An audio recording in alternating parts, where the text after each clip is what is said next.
வணக்கம் மக்களே. இன்னைக்கு நம்ம என்ன பார்க்க போறோம் அப்படின்னா இண்டெக்ஸல் அப்டேட். நிஃப்டி 50 இன்னைக்கு பாத்தீங்க அப்படின்னா 1.62% அளவுக்கு வந்து அப் ஆயிருக்கு. நிஃப்டி நெக்ஸ்ட் 50 1.54% அளவுக்கு வந்து அப் ஆயிருக்கு. நிஃப்டி மிட் கேப் 150 1.38% அளவுக்கு வந்து அப் ஆயிருக்கு. நிஃப்டி ஸ்மால் கேப் 250 இண்டெக்ஸ் 1.14% அளவுக்கு வந்து அப் ஆயிருக்கு. நிஃப்டி மைக்ரோ கேப் 250 இண்டெக்ஸ் 1.53% அளவுக்கு வந்து அப் ஆயிருக்கு. இன்னைக்கு பாத்தீங்க அப்படின்னா எல்லா இண்டெக்ஸுமே வந்து ஒரு பாசிட்டிவ் நோட்ல வந்து க்ளோஸ் ஆயிருக்குது. இது ஒரு நல்ல ஒரு ஏற்றத்தை வந்து கொடுத்துருக்கு. லாஸ்ட் ஒரு 2 ட்ரேடிங் செஷன் பாத்தீங்க அப்படின்னா நம்ம ஃபினான்ஷியல் பட்ஜெட் வந்து எக்ஸ்பெக்ட் பண்ண அளவுக்கு இல்லாத ஒரு காரணத்தினால மார்க்கெட்ல வந்து அடி நடிச்சிருந்தாங்க. இன்னைக்கு அதை தொடர்ந்து இது ஒரு ஸ்மால் டெட் கட் பவுன்ஸ்னு சொல்லலாம். அதே சமயத்துல இந்த ஏற்றத்துக்கான ஒரு காரணமா நம்ம பார்க்க போறது பாத்தீங்க அப்படின்னா ரிசர்வ் பேங்க் வந்து ரெட் கட் அனௌன்ஸ் பண்ணுவாங்க அப்படிங்கிற மாதிரி ஒரு பாசிட்டிவ் நியூஸஸ் வந்து ஸ்ப்ரெட் ஆகிட்டு இருக்கு. ஸோ அந்த எதிர்பார்ப்பை நோக்கி தான் வந்து பாத்தீங்க அப்படின்னா இன்னைக்கு மார்க்கெட் வந்து ஒரு பாசிட்டிவ் நோட்ல வந்து க்ளோஸ் ஆயிருக்குது. அதே சமயத்துல ரொம்ப நாள் கழிச்சு பாத்தீங்க அப்படின்னா இன்னைக்கு எஃப்ஐஎஸோட இன்வெஸ்ட்மெண்ட் வந்து நெட் வேல்யூல இன்னைக்கு பாசிட்டிவ்ல வந்து முடிஞ்சிருக்குது. ஸோ அந்த காரணத்தினாலதான் பாத்தீங்க அப்படின்னா இன்னைக்கு மார்க்கெட் வந்து பாசிட்டிவ் நோட்ல வந்து க்ளோஸ் ஆயிருக்குது. ஸோ செக்டார் வைஸ் பெர்ஃபார்மன்ஸ் பார்க்கும்போது எஃப்எம்சிஜி செக்டார் தவிர பேலன்ஸ் எல்லா செக்டாருமே வந்து பாத்தீங்க அப்படின்னா நல்ல ஒரு ஏற்றத்தை வந்து பார்த்துருக்குது. ஸோ எஸ்பெஷலி பாத்தீங்க அப்படின்னா நிஃப்டி பிஎஸ்யூ பேங்க் பாத்தீங்க அப்படின்னா 2.41%, நிஃப்டி பிரைவேட் பேங்க் வந்து 2.07%, அதை தொடர்ந்து Nifty financial service 25/50. So financial sector எல்லாமே வந்து ஒரு நல்ல ஒரு ஏற்றத்தை வந்து கொடுத்துருக்குது. ஸோ ஆயில் அண்ட் கேட்ஸுமே பார்த்தீங்க அப்படின்னா 2.7% அளவுக்கு வந்து அப்பா இருக்குது இன்னைக்கு. ஸோ ஆயில் அண்ட் கேஸ் வந்து லாஸ்ட் ஒரு 2 டேஸாக வந்து பெரிய அளவுக்கான இறக்கத்தை வந்து பார்த்துருந்தது. இன்னைக்கு ஒரு நல்ல ஒரு ஏற்றத்தை கொடுத்துருக்குது. ஸோ ஃபார்மா செக்டாருமே வந்து பார்த்தீங்க அப்படின்னா இன்னைக்கு ஏற்றத்தை வந்து கொடுத்துருக்குது. ஸோ ஓவராலா இன்னைக்கு எல்லா செக்டாருமே வந்து நல்ல ஒரு பர்ஃபார்மன்ஸ் வந்து கொடுத்துருக்குது. ஸோ அந்த காரணத்தினால வந்து பார்த்தீங்க அப்படின்னா இன்னைக்கு நிஃப்டி வந்து பாசிட்டிவ் நோட்ல க்ளோஸ் ஆயிருக்குது. நிஃப்டி 50யோட சார்ட் பார்க்கும்போது பார்த்தீங்க அப்படின்னா நிஃப்டி இன்னைக்கு ஓப்பன் ஆகும்போதே ஒரு ஹையான நோட்ல தான் வந்து ஓப்பன் ஆயிருந்து, பாசிட்டிவ் நோட்ல தான் வந்து ஓப்பன் ஆயிருந்து ப்ரீ மார்க்கெட். ஸோ கிராஜுவலா வந்து அப்போர்ஸ்ல போய் end of the trading session பார்த்தீங்க அப்படின்னா 378 பாயிண்ட் வந்து அப் ஆகி 23,739 அப்படிங்கிற ஒரு லெவல்ல வந்து க்ளோஸ் ஆகியிருக்குது. ஸோ இது வந்து பாத்தீங்க அப்படின்னா லாஸ்ட் ஒரு 1 மந்த்துக்கு முன்னாடி இருக்கக்கூடிய ஒரு ஹையை வந்து நிஃப்டி 50 ரீச் பண்ணியிருக்குது. மார்க்கெட் அப்டேட்னு பார்க்கும்போது பாத்தீங்க அப்படின்னா இன்னைக்கு மார்க்கெட் வந்து ஒரு சிக்னிஃபிகண்டான ஒரு சர்ஜை வந்து பார்த்துருக்குது. இது வந்து பாத்தீங்கன்னா 1 மந்த் ஹையை வந்து ரீச் பண்ணியிருக்கு நிஃப்டி 50. லாஸ்ட் ஒரு 3 மந்த்ஸா வந்து மார்க்கெட் டிக்ளைன் தான் ஆயிருந்தது. ஸோ போன மாசத்துல இருக்கக்கூடிய ஒரு ஹை பாயிண்ட் வந்து இந்த மாசம் வந்து இன்னைக்கு ட்ரேடிங் செஷன் வந்து ரீச் பண்ணியிருக்குது. ஸோ அதோட சப்போர்ட்டுங்கிறது வந்து 23,400 தாண்டினா வந்து மார்க்கெட் அப் ட்ரெண்ட் போறதுக்கான ஒரு வாய்ப்பு இருக்குன்னு சொல்லியிருந்தோம். ஸோ அதை வந்து தாண்டி தான் வந்து மார்க்கெட் வந்து க்ளோஸ் ஆயிருக்குது. பட் இது வந்து மார்க்கெட்டை சஸ்டெயின் பண்ணுமாங்கிறது வந்து அடுத்தடுத்து வரக்கூடிய ஒரு ட்ரேடிங் செஷனை வச்சு தான் நம்ம சொல்ல முடியும்.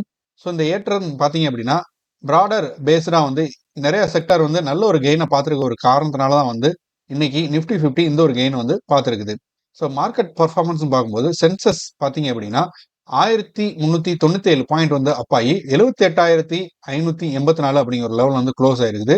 அதே சமயத்துல நிஃப்டி 50மே வந்து பாத்தீங்க அப்படின்னா 378 பாயிண்ட் வந்து அப்பாயி 23,739 அப்படிங்கிற ஒரு லெவல் வந்து க்ளோஸ் ஆயிருக்குது.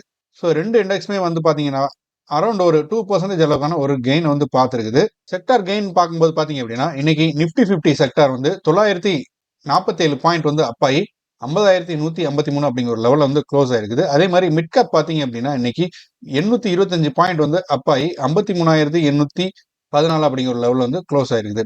ஸோ இது வந்து பார்த்தீங்க அப்படின்னா பேங்கிங் செக்டார் பிளஸ் வந்து மிட் கேப்ல இருக்கக்கூடிய கம்பெனிக்கெல்லாம் வந்து ஒரு ஸ்ட்ராங்கான பர்ஃபார்மன்ஸ் வந்து எல்லா விதமான ஒரு நிறுவனங்களையும் வந்து கொடுத்துருக்க ஒரு காரணத்தினால தான் வந்து இந்த ஏற்றத்தை வந்து அதெல்லாம் பார்த்துருக்க முடியுது. ஸோ பாசிட்டிவ் அவுட்லுக்னு பார்க்கும்போது பார்த்தீங்க அப்படின்னா அனலிஸ்ட்லாம் வந்து லாங் டேர்ம் பாயிண்ட் ஆஃப் வியூல வந்து நம்ம பங்கு சந்தைங்கிறது ஒரு பாசிட்டிவ் நோட் வந்து கொடுத்துருக்குறாங்க. அதே மாதிரி மார்க்கெட் வந்து பாத்தீங்க அப்படின்னா என்னதான் வந்து ஒரு டிக்ளைன் ஆயிருந்தாலும் ரெவன்யூ பிளஸ் வந்து ஏர்னிங் க்ரோத்துங்கிறது பாத்தீங்க அப்படின்னா எக்ஸ்பெக்ட் பண்ண அளவுக்கு இல்லாம அதை விட அதிகமாகவே வந்து ஒரு நம்மளை இம்ப்ரெஸ் பண்ணக்கூடிய அளவுக்கு வந்து இருக்குது ரிப்போர்ட்ஸ். அந்த காரணத்தினாலையும் வந்து பாத்தீங்க அப்படின்னா நம்ம மார்க்கெட் வந்து ஒரு பாசிட்டிவ் அவுட்லுக் வந்து கொடுத்துருக்குறாங்க. ஸோ அடுத்து FIA and FBI trading activities இன்னைக்கு டிஐஎஸ் பாத்தீங்க அப்படின்னா 15,002 கோடி அளவுக்கான ஸ்டாக்ஸ் வந்து பை பண்ணியிருக்கிறாங்க. 15,433 கோடி அளவுக்கான ஸ்டாக்ஸ் வந்து செல் பண்ணியிருக்கிறாங்க. நெட் வேல்யூம் பார்க்கும்போது இன்னைக்கு டிஐஎஸ் பார்த்தீங்க அப்படின்னா 430 கோடி அளவுக்கான அமௌண்ட்டை மார்க்கெட்ல இருந்து வெளியே எடுத்திருக்கிறாங்க. அதே சமயத்தில் எஃப்ஐஐ அண்ட் எஃபிஐ ட்ரேடிங் ஆக்டிவிட்டின்னு பார்க்கும்போது பார்த்தீங்க அப்படின்னா இன்னைக்கு 18,105 கோடி அளவுக்கான ஸ்டாக்ஸ் வந்து எஃப்ஐஐ வந்து பை பண்ணியிருக்கிறாங்க. அதே மாதிரி 17,296 கோடி அளவுக்கான அமௌண்ட் வந்து எஃப்ஐஐ வந்து ஸ்டாக் வந்து செல் பண்ணியிருக்காங்க. ஸோ நெட் வேல்யூன்னு பார்க்கும்போது இன்னைக்கு எஃப்ஐஐ பார்த்தீங்க அப்படின்னா 809 கோடி அளவுக்கு வந்து மார்க்கெட்டில் வந்து இன்வெஸ்ட்மெண்ட் வந்து பண்ணியிருக்கிறாங்க. ஸோ ஒரு 45 நாளா வந்து பார்த்தீங்க அப்படின்னா ட்ரேடிங் செஷனில் எஃப்ஐஐ வந்து கண்டினியூஸாக வந்து செல்லிங் தான் வந்து பண்ணிட்டு இருந்தாங்க. நெட் வேல்யூவில் மார்க்கெட்லேருந்து அமௌண்ட்டை வெளியே எடுத்து தான் இருந்தாங்க. ஸோ இன்னைக்கு தான் வந்து பார்த்தீங்க அப்படின்னா ஒரு 800 கோடி அளவுக்கான அமௌண்ட் வந்து மார்க்கெட்டில் வந்து நெட் வேல்யூவில் அவங்க இன்வெஸ்ட்மெண்ட் வந்து பண்ணியிருக்கிறாங்க. ஸோ இது ஒரு பாசிட்டிவ் சைனாகவும் பார்க்கப்படுது. இதுக்கு காரணம் பார்த்தீங்க அப்படின்னா நம்ம இந்திய மார்க்கெட்டில் ரிசர்வ் பேங்க்ல ஒரு ரேட் கட்டுங்கிறது வரப்போகுது அப்படிங்கிற ஒரு ரீசனால தான் வந்து பார்த்தீங்க அப்படின்னா இந்த பாசிட்டிவ் நோட்டில் வந்து க்ளோஸ் ஆயிருக்குது. ஸோ அடுத்து top 5 gainers and top 5 losers. Nifty 50ல டாப் 5 கெய்னர்ஸ் பார்த்தீங்க அப்படின்னா Shriram finance, LT, BEL, Indus Indian bank, Adani port இதெல்லாம் வந்து பாசிட்டிவ் நோட்ல இருக்கு. டாப் 5 லூசர்ஸ்ல பார்த்தீங்க அப்படின்னா ITC hotel, Britannia, hero motor car, Nestle India, Eicher Motors இதெல்லாம் வந்து டாப் 5 லூசர்ஸ்ல இருக்கு. நிஃப்டி நெக்ஸ்ட் 50ல டாப் 5 கெய்னர்ஸ் பார்த்தோம் அப்படின்னா ABP, hall, JSW energy, Motherson, BHEL இதெல்லாம் வந்து டாப் 5 கெய்னர்ஸ்ல இருக்கிறாங்க. டாப் 5 லூசர்ஸ்ல பார்த்தீங்க அப்படின்னா Bajaj holdings, Havells, Zomato, Torrent pharma, Godrej இதெல்லாம் வந்து பார்த்தீங்க அப்படின்னா டாப் 5 லூசர்ஸ்ல இருக்குது. ஸோ அடுத்து லார்சன் அண்ட் டியூபர்ஸ் எல்என்டி இந்த கம்பெனியில் வந்துருக்கக்கூடிய ஒரு அப்டேட். எல்என்டி பார்த்தீங்க அப்படின்னா ஒரு சிக்னிஃபிகண்டான ஆர்டர் வந்து எஸ்டாப்ளிஷ் வந்து பண்ணியிருக்கிறாங்க, செக்யூர் பண்ணியிருக்கிறாங்க. அதாவது pellet and direct reduction of iron plant வந்து அவங்க மீனா ரீஜனில் வந்து பண்ணுறதுக்கான ஒரு ஆர்டர் வந்து செக்யூர் பண்ணியிருக்கிறாங்க. ஸோ இது வந்து பார்த்தீங்க அப்படின்னா இந்த இண்டஸ்ட்ரியில் அவங்களோட லீடர்ஷிப்பை வந்து ஷோ காஸ்டிங் வந்து பண்ணுது. ஸோ இது வரைக்கும் இந்த ஆர்டர் வேல்யூ பார்த்தீங்க அப்படின்னா 5,000 கோடியிலேருந்து 10,000 கோடியாக வந்து இருக்க போகுது. ஸோ இது வந்து பார்த்தீங்க அப்படின்னா இந்த காம்ப்ளெக்ஸ் ப்ராஜெக்டில் எல்என்டி வந்து ஒரு ஸ்ட்ராங் பொசிஷனில் இருக்கிறாங்க அப்படிங்கிறது வந்து காட்டுது. ரெக்கார்ட் க்ரோத்னு பார்க்கும்போது பார்த்தீங்க அப்படின்னா எல்என்டி வந்து இது வரைக்கும் இல்லாத அளவுக்கான ஒரு குவார்டர் ஆர்டர் புக்கிங் வந்து பண்ணியிருக்கிறாங்க. இவங்க இது வரைக்கும் 1.16 lakh crores வந்து ரெவன்யூ க்ரோத்தை பார்த்துருக்காங்க.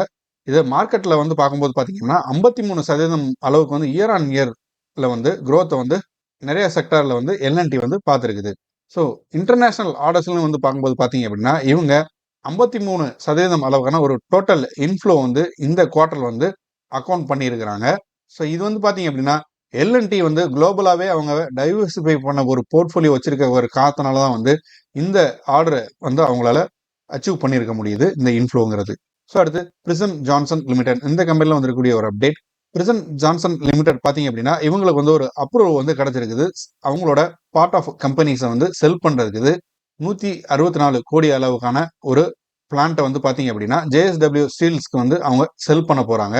இது மூலமாக கிடைக்கக்கூடிய அமௌண்ட்டை வந்து அதாவது அந்த மானிட்டரைசேஷன் பார்த்தீங்க அப்படின்னா அசெட் வந்து அவங்க டெப்ட் ரீபேக்காக வந்து அவங்க யூஸ் பண்ண போகிறாங்க. இந்த ப்ராப்பர்ட்டி செல்லுங்கிறது பார்த்தீங்க அப்படின்னா மகாராஷ்டிராவில் இருக்கக்கூடிய அவங்களோட டைல் பிளான்ட் வந்து பார்த்தீங்க அப்படின்னா அவங்க செல் பண்ண போகிறாங்க. இது வந்து பார்த்தீங்க அப்படின்னா February 8 வந்து கம்ப்ளீட் ஆக போகுது. இது வந்து பார்த்தீங்க அப்படின்னா கம்பெனி டிரான்ஸ்ஃபராக இல்லாமல் அசிஸ் வேரிஸ் அப்படிங்கிற ஒரு பேசிஸில் வந்து இந்த சேல்ஸுங்கிறது வந்து நடக்க போகுது. அதாவது அந்த கம்பெனி இருக்கிற இடத்துல அப்படியே வந்து ரன் ஆக போகுது. பிரிசன் ஜான்சன் ப்ளஸ் வந்து ஜேஎஸ்டபிள்யூ ஸ்டீல்ஸ் இந்த 2 கம்பெனிக்கும் இடையில எந்த ஒரு டைஸும் வந்து இருக்க போகிறது கிடையாது. ஸோ இது வந்து பியூர்லி வந்து ஜேஎஸ்டபிள்யூ ஸ்டீல் வந்து தனியாக வந்து ஓன் பண்ணி இதை ரன் பண்ண போகிறாங்க. ஸோ ஃபினான்ஷியல் பர்ஃபார்மன்ஸ்னு பார்க்கும்போது வந்து பார்த்தீங்க அப்படின்னா இந்த சேல்ஸுங்கிறது பார்த்தீங்க அப்படின்னா ஹச்ஆர்ஜே டிவிஷனை வந்து எதுவுமே அஃபெக்ட் பண்ணாது.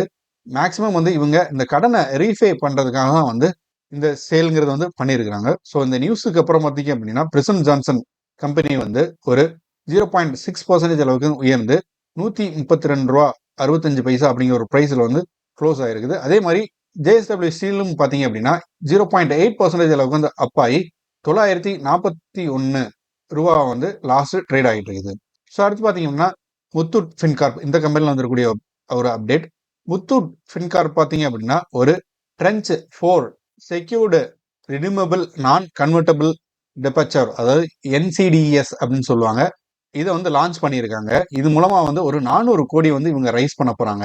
ஸோ இந்த சப்ஸ்கிரிப்ஷன் விண்டோங்கிறது பார்த்தீங்க அப்படின்னா February 4 வந்து ஓப்பன் ஆகி February 17 வந்து க்ளோஸ் ஆக போகுது. ஸோ இந்த என்சிடிசி பார்த்தீங்க அப்படின்னா 9.38% இருந்து 10.10% அளவுக்கான ஒரு ஈல்டை வந்து பெர் ஆனம் கொடுக்கக்கூடியதாக இருக்க போகுது. ஸோ இதோட டர்ன் ஓவர் பீரியட் பார்த்தீங்க அப்படின்னா 18, 24, 36, 60, 72 மாசமா வந்து இருக்க போகுது. இதோட பேசிக் இஷ்யூ சைஸ் பார்த்தீங்க அப்படின்னா 100 கோடியா இருக்க போகுது. அதுக்கப்புறம் பேலன்ஸ் இருக்கக்கூடிய 300 கோடியை வந்து கிரீன் ஷூ ஆப்ஷன்ஸ்ல வந்து இவங்க இந்த ஃபண்டை ரைஸ் பண்ண போறாங்க. ஸோ இதுக்கு வந்து சேஃப்டி ரேட்டிங் பார்த்தீங்க அப்படின்னா கிறிசல் வந்து A-/ஸ்டேபிள் அப்படிங்கிற ஒரு ரேட்டிங் வந்து கொடுத்துருக்காங்க. ஸோ இந்த என்சிடிசி ஒரு சிக்னிஃபிகண்டான high degree safety timely service financial application கொண்டதா வந்து இருக்க போகுது. இது வந்து பாத்தீங்க அப்படின்னா பாம்பே ஸ்டாக் எக்ஸ்சேஞ்சில் வந்து லிக்விடிட்டிக்கு வந்து லிஸ்ட் பண்ண போறாங்க. ஸோ இந்த அப்ளிகேஷன் ப்ராசஸ் பாத்தீங்க அப்படின்னா இன்ஸ்டிடியூஷனல் பிளஸ் வந்து ரீட்டைல் இன்வெஸ்டர்ஸ் வந்து பாத்தீங்க அப்படின்னா யூபிஐ மூலமா வந்து முத்தூட் ஃபின்கார்ப் ஒன் ஆப் மூலமா வந்து இவங்க 5 லட்சம் வரைக்கும் வந்து இந்த இதுல வந்து பார்ட்டிசிபேட் பண்ணலாம். மற்றவங்கலாம் வந்து பாத்தீங்க அப்படின்னா ஒரு 370 பிரான்ச்சஸ் வந்து ஆல் ஓவர் இந்தியாவுக்கு வந்து முத்தூட் ஃபின்கார்ப்ல இருக்குது. அந்த பிரான்ச்சஸ் மூலமா அவங்க அப்ரோச் பண்ணி இந்த அப்ளிகேஷன் ப்ராசஸ் வந்து அவங்க முடிக்கலாம். அடுத்து ரிசர்வ் பேங்க் ஆஃப் இந்தியா இதுல வந்து வந்திருக்கக்கூடிய ஒரு அப்டேட். எஸ்பிஐ ரிசர்ச் பார்த்தீங்க அப்படின்னா ஒரு ப்ரிடிக்ஷன் வந்து பண்ணியிருக்கிறாங்க.